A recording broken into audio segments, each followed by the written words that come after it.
Good afternoon and welcome.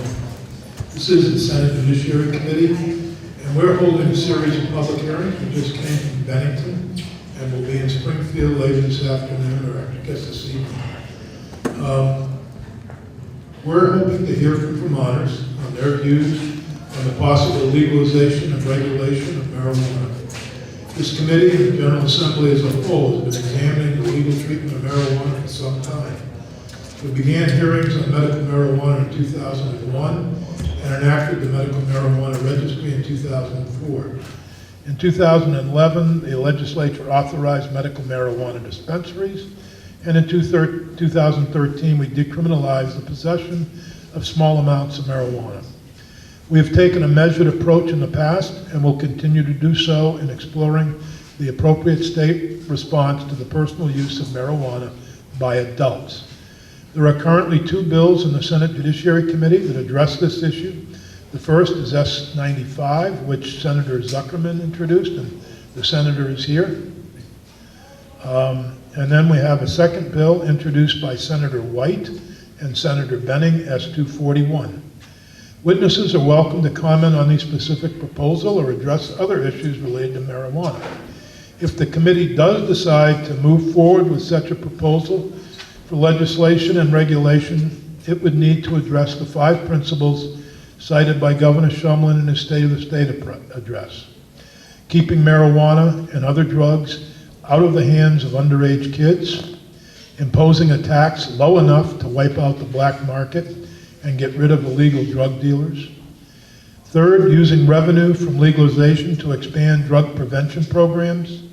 Fourth, to strengthen law enforcement's capacity to improve its response to impaired drivers under the influence of marijuana and other drugs who are already on Vermont's roads. And finally, banning the sale of edibles until other states figure out how to do that right. We would ask you to keep your comments under 3 minutes so we can hear from everyone. And as the committee continues to work on the process, we plan to continue to take testimony the rest of this week. And then next week, we will begin to mark up what's called mark up the bill. We've got a number of suggestions for changes. And we'll begin that. And then on Friday, January 29th, we plan to take a vote in the committee. If it gets 3 votes in the committee, it would then move forward into the Senate Finance Committee, which happens to be chaired and gives me an opportunity to introduce Senator Ash from Chittenden County, who chairs the Senate Finance Committee. Senator Benning is from Caledonia. You already know Senator White. You're a senator from Windham County. And Senator Nicker will be here shortly. She went south on Route 5 and will be heading back north shortly. Never trust GPS. Senator Nicker should be here shortly. And I know Senator Ballant is here. I was just going to introduce her, an important member of our Senate from Windham County, and Representative Mike Hebert is here from, well, there he is, over there from Vernon. I knew where you were from. All right, welcome to all of you, and I'm going to turn it over to Senator White to begin to call some names. I believe we have the names. Oh, I'm sorry, Senator Benning has the names. Just a couple of ground rules. First, if you have a cell phone, we'd really appreciate it if you put it on airplane mode or turn it off for the benefit of everybody. I'm going to call 2 names. The first person would be up at the podium. The second one would be on deck. So as you come up, please understand that there will be somebody else shortly after you, but we're going to try to keep things moving so that everybody gets an opportunity to testify. When Senator Nitka gets here, she's the one who knows how to run this fancy-dancy ringing machine. Until then, Senator Sears will use his cell phone, but we do please ask you to keep it under 3 minutes so that everybody has a chance to talk. In the event that you have not yet signed up and you wish to speak, please see Penny in the back so she can sign you up.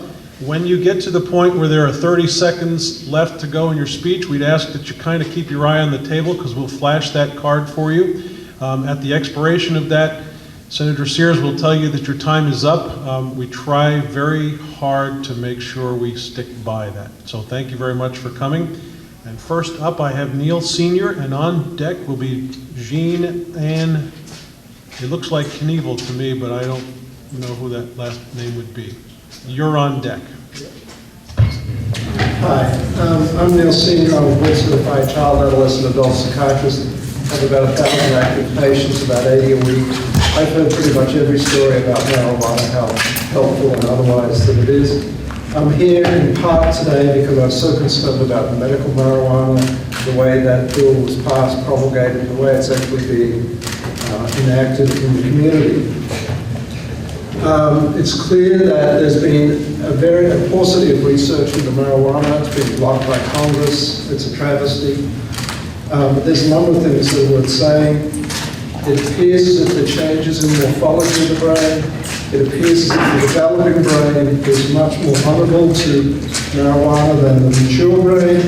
There are decreases in the sperm count. That doesn't get into the Vermont health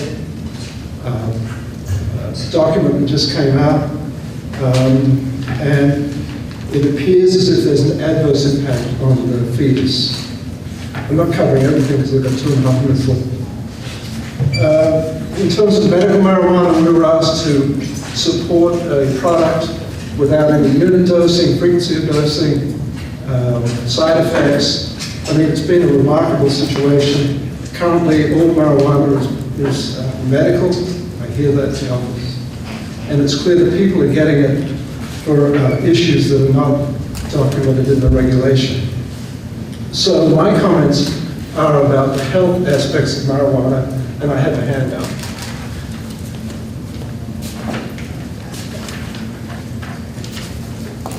I acknowledge that there's plenty of other issues related to marijuana besides health, but what I've done here is list what I think are the important issues.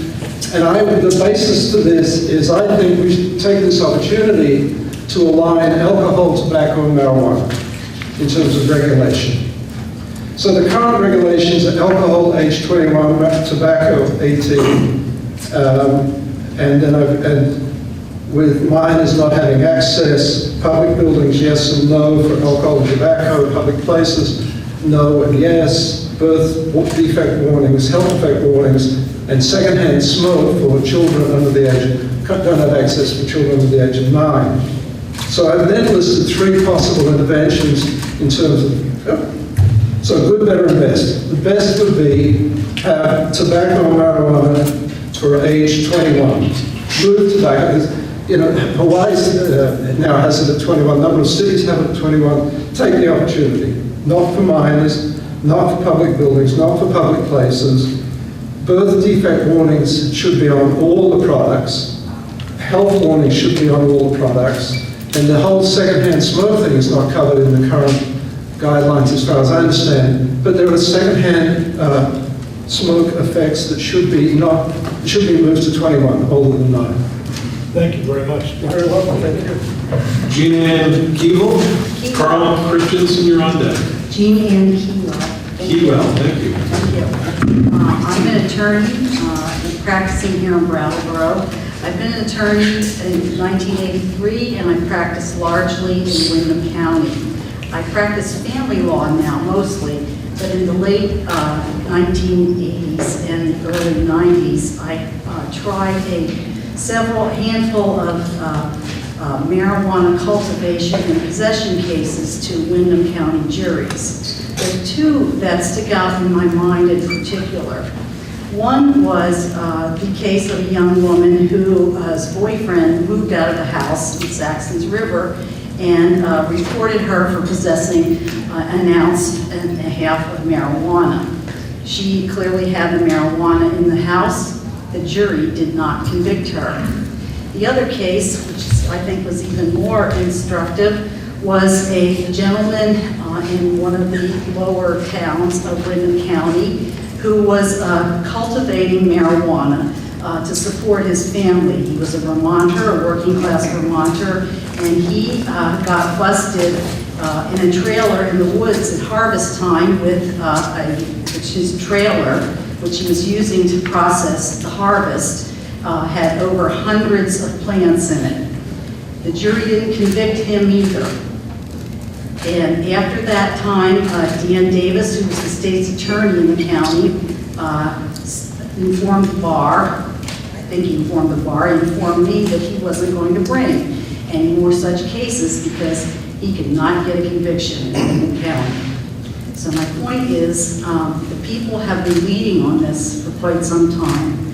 I hope the Senate Judiciary Committee is going to join the people in leading the legislature in decriminalizing and legalizing marijuana. I wanted to say a word about the two bills that you have before you. S95, I think, lends itself to monopoly and corporate control of weed, and if that bill is enacted, then there are harsh penalties for those who do not fit within that corporate and very structured environment. I think that S241 is the better bill, and I would urge you to contrast those two bills and not recriminalize marijuana harshly. Thank you. Carl Christensen, Dick Sexton, you're on deck. Hi, my name is Carl Christensen, Weathersfield, Vermont, and I just want to speak to my expertise. I have a PhD in natural product biosynthesis. And so one thing that I've always been interested in is how plants and bacteria and different fungi make natural products that we then utilize or plagiarize, if you will, for druggable compounds. And I think one of the issues that I see is the paucity of research into THC and CBD and some of the other active terpenoids that exist in cannabis. And I think that we should legalize, and I think that it's important to do so, and that I see Vermont being able to be the first state to legislate that, to be a leader in the process of doing research and looking into some of the medical benefits that THC and CBD and the other terpenoids would have to offer. UVM has already stepped up to the plate, having one of the first medical schools in the country that is offering a course on medical marijuana.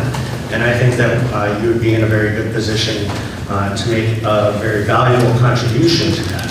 I absolutely support common sense legalization, and I think that the governor's key principles are certainly within the realm of possibilities for ensuring that we do this in a very constructive way. One thing that I thought was interesting in the beginning when you were introducing it was saying that you want to wait on the sale of edibles and things of that nature until other states figure out how it's done. One thing I would just comment on is why couldn't we lead that as well? You know, I think that I understand, I absolutely believe in that, but I think that the state could take a leadership role in figuring out how that works and not necessarily sit and wait for other states to do that. So thank you very much. Dick Sexton, Hannako Jones, you're on deck. I'm just a citizen. 80-some years ago, our grandparents decided to try prohibition. Only took them 13 years to figure out that you can't control people's morality, whatever you want to call it. It's been 40 years that this experiment in marijuana prohibition has been going on. The law was written more for the people that smoked it than for the danger of the drug. It's time to end the prohibition. Hannako Jones, Brian Berry, you're on deck. Hi, I'm Hannako Jones, and I'm the Student Assistance Program Counselor here at BCTV. I don't really know how this works, so I have questions for you, maybe some tidbits for thought. I know it's been proposed that we want to legalize so we can reduce the impact on police and you know, those who would get marijuana, law enforcement involved. I wonder if there's a way to perhaps legalize it and not condone the consumption of it by producing it and selling it to people. Senator White, your proposal had something to do with lounges, and I read that there was a proposal of a 1/4 ounce to be sold to people who came into the lounges. I'm wondering if you're aware of how much marijuana that is. There's not really an equivalent THC to, say, alcohol, like, there's 1 beer to 1 glass of wine to 1 shot. There's really not that equivalency with marijuana, so it's something to think about. And I would like to know a little bit more about where the taxes are going. SATs have been cut in a lot of schools, and I think we have a very important role. So I'd like to know more about where the taxes are going as far as prevention, schools, and SATs. Thank you. Brian Berry, Nels Cluster is on deck. I've been a medical marijuana patient for about 10 years now in this state. I happen to use the same shops. I grow my own. I use the same shops that most of the illegal growers use. I've talked with most of them. I do see them on a regular basis. And out of curiosity, we've tried to estimate. We've come up with talking to different shops and stuff. There's probably about 10,000 people growing in the state of Vermont. If they limit the licenses to so many, to 100 licenses, those illegal growers are not going to go away. The only reason we're standing here today having this conversation is because of those illegal growers. If they had gone away, we wouldn't be here. Part of Governor Shumlin's, which I consider sort of like the Howland, one of his criteria was to eliminate the underground grower. You won't do that unless there's a way for them to get a license. They would love to come out of the woods, but they can't unless you give them somewhere to go. Thank you. Nels Cluster, Leslie Fishelman is on deck. Thank you. Nels Foster, I'm a board certified psychiatrist and board certified in addiction medicine. I work throughout Southern Vermont. And because 3 minutes isn't enough time, my colleague Dr. Fisherman and I put together sort of a data sheet. Yeah, and taking information from, I know there's cherry picking of data on many sides of the arguments. I'm not here to say legalization is the thing or not the thing to do, but rather should be a timing of it, a preparation to happen before we really sort of fly into this. I think the state has a way to go just yet. Some of the new data coming out of California and Washington is not exactly clear on increasing use, but if we look at the prevailing opinion among the academics who look at this, we have to assume that there will be an increase in use. And unfortunately, there's a difference between those who use and those who try marijuana. I think these bills are mostly aimed towards those who try, who do not tend to have significant consequences. Out of those who use regularly, many of them become dependent on marijuana, and these are the people that are going to have the most impact. I think we're talking about vulnerable populations, we're talking about lower socioeconomic groups, we're talking about people with mental health issues. We're also talking about children and people who struggle with addictions. In my population, I specialize in opiate dependency, and it's quite unusual for me to meet somebody who's not started smoking marijuana in teens or preteen years. One of the concerns is also looking at what's happened with tobacco settlement money. We should have prevention money, written stuff.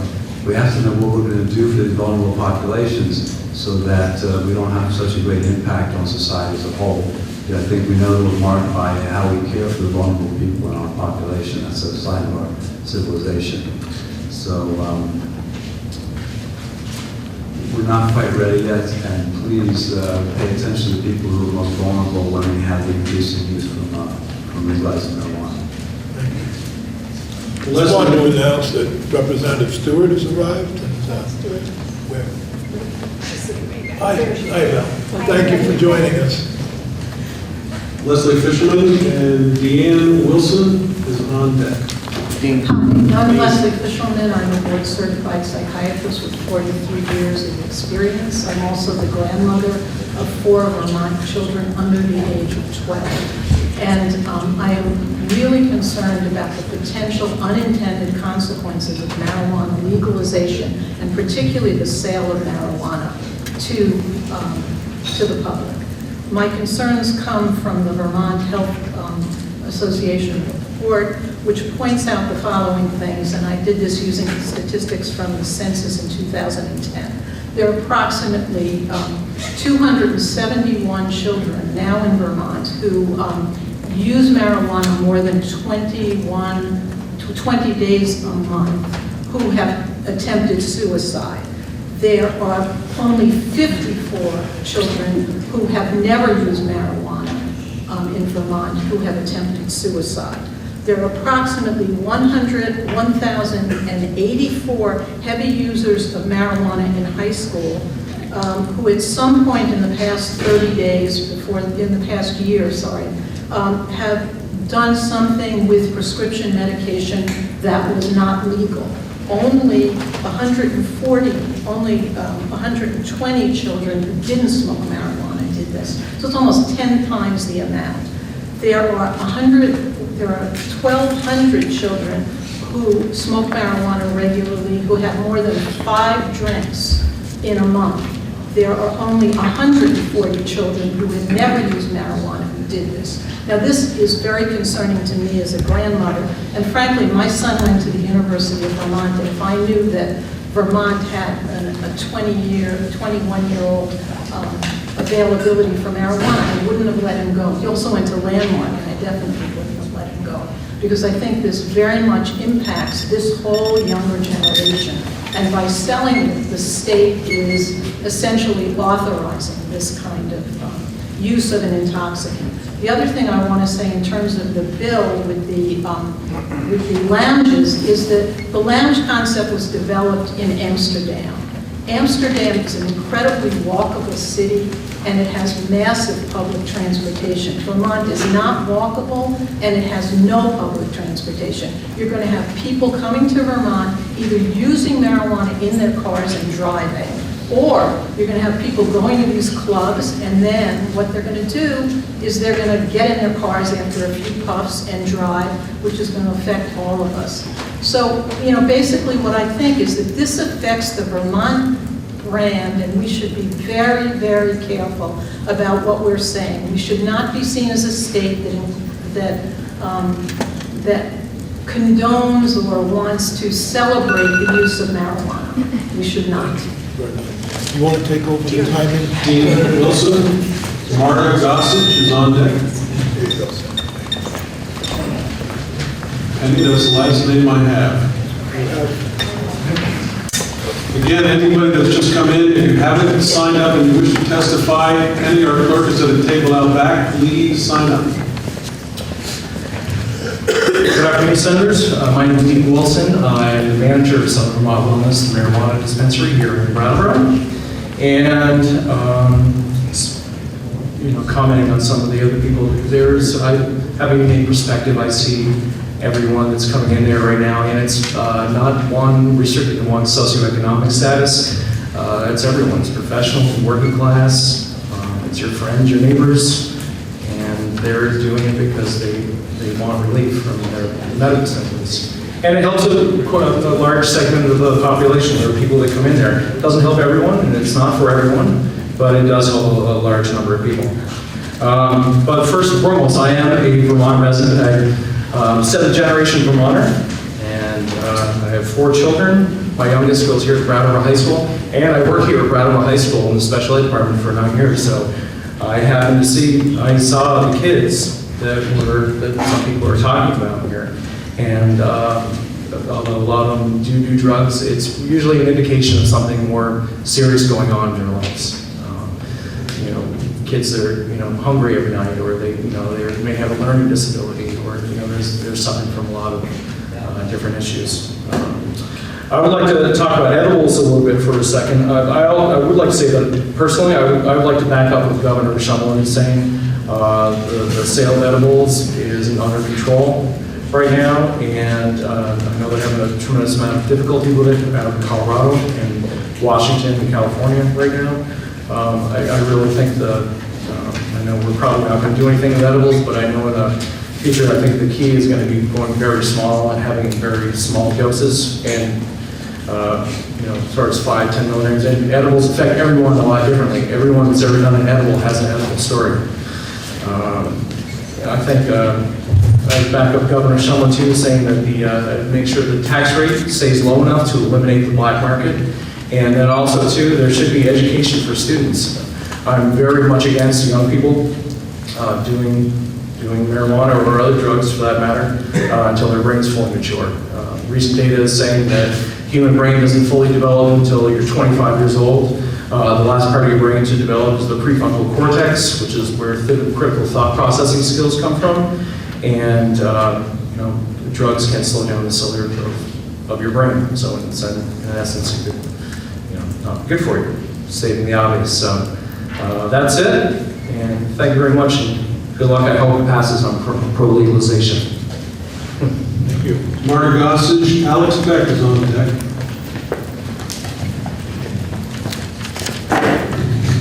Hi, I just wanted to speak because I've been listening to the other speakers, and it does seem to me, having lived in California for 3.5 years and having visited Seattle numerous times since legalization there, that the worry I hear here was also there before legalization and before California became so free with marijuana. But I also watched a lot of those fears die down, particularly among my parents' generation, who were maybe against legalization at first, but then saw that it could be used responsibly. I think my parents think I'm responsible, and I do like to use marijuana. I'm not a degenerate, I do work, and it would be really nice to be able to have a little bit of marijuana in a vape when my friends have beers that I can't have because my stomach can't handle it. And I also wanted to mention about edibles. I understand the great concern with edibles, but I also, when I was using indica to sleep when I was on a medical card in California, one of the only ones I really, really liked, because I really actually don't like to smoke. Vaping is okay, but it's kind of weird.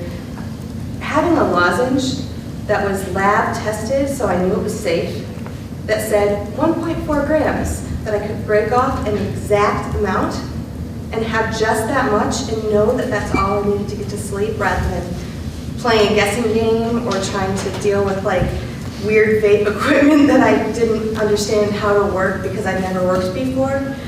So, well, like, you know, if there's a cookie and then somebody's like, or a candy bar and somebody says, oh, this will be delicious, I'll just have all of it, that's a horrible use of edibles. But I really did find it very, very useful. Like I said, to have this lozenge that just you could break a piece off and know exactly, lab tested, how much was in it and exactly how much, you know, worked for me to be able to get to sleep at night.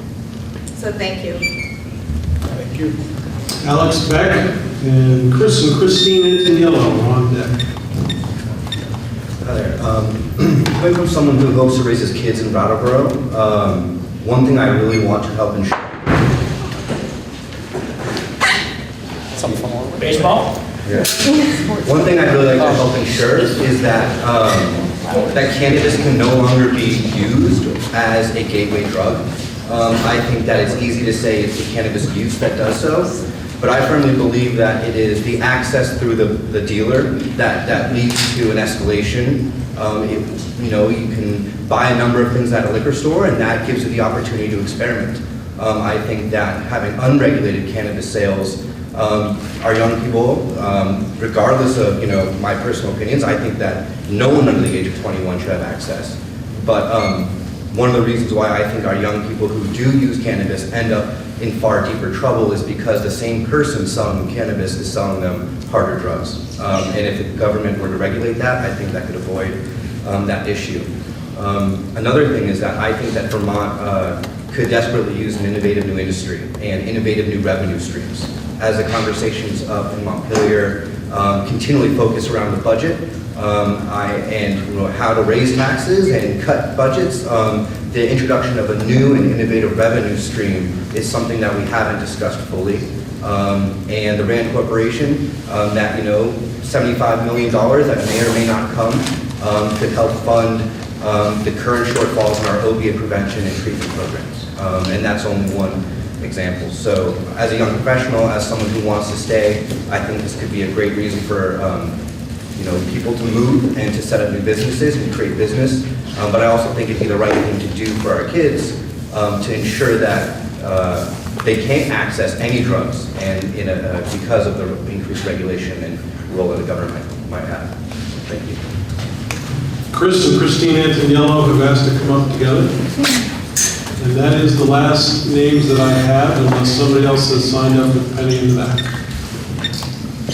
Good afternoon, thank you for listening. My name is Chris and my wife Christine Antoniello. We own Harmony Underground in Brattleboro, Vermont. As many of you know, it's a smoke shop, tobacco supply store. We wanted to come forward and say that there have been a lot of valid points for legalization, and a lot of people having a lot of arguments as opposed to why it wouldn't be a good idea in the state. Simply put, legalization is going to be a financial benefit to this state like nothing else has ever had the opportunity to do. It's going to give this state the opportunity to fix the roads, the bridges, the school systems. It's going to put money into the parts of the system that are lacking now for the drug control that everyone is so desperately trying to get. Plain and simple, alcohol is far bigger of a problem than anyone is willing to come out and say, listen, alcohol's a problem. I heard someone before mention about lounges being potential for a problem with people driving. Well, what are bars? What exactly are bars? Isn't that the same thing? So with the legalization coming, first of all, as somebody said in the beginning, keeping away from the corporate businesses is important so that the state itself can benefit from the revenue generated from the taxes.